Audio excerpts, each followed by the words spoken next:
Kung ano-ano na talaga ang mga pinag-aaralang paraan para kahit papano'y maibsan ang napakabigat na traffic sa Metro Manila, na lalo raw pasisikipin pa ng sabay-sabay na road project. Katunayan, mungkahi ng MMDA, gawin na lang 4 na araw kada linggo ang pasok sa 20 eskwelahan sa Kalakhang, Maynila. Kasali kaya ang eskwelahan ninyo o ng inyong mga kaanak? Alamin yan sa pagtutok ni PR Kanghel.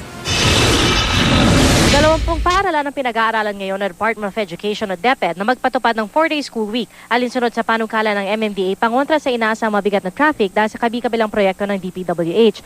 Kabilang dito ang 7 paaralan sa Maynila, 7 paaralan sa Quezon City, 4 sa Caloocan, 1 sa Pasay at 2 sa Valenzuela City. Pero sa isinagawang pagdinig kanina ng House Committee on Metro Manila Development, sinabi ng DepEd, hindi raw birong ipatupad ito.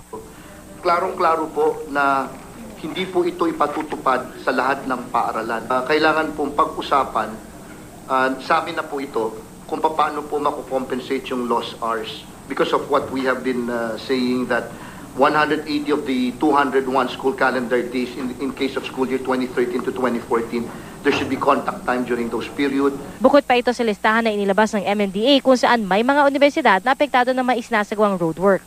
Pero nilinaw ng MMDA, di lang ito ang tinitignang solusyon sa trapiko. Tuloy-tuloy po yung consultation sa mga stakeholders.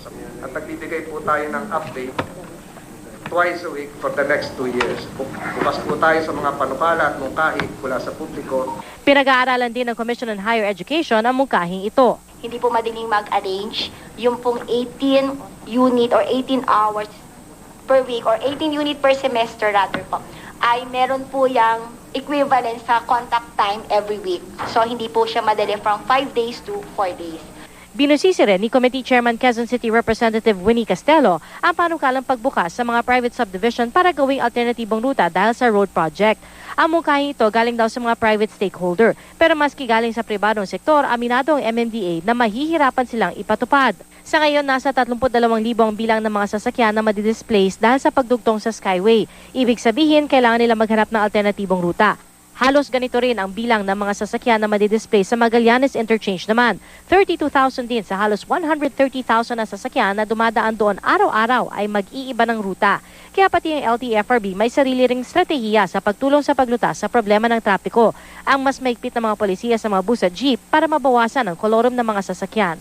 We will recommend to Congress the legislation that will address this colorum operation. Aminado ang mga otoridad, mahaba-habang usapan pa itong problema ng trapiko. Pero pakiusap nila sa mga motorista, konting tiis at konting pasensya lang dahil sa huli, sila rin ang makikinabang dito.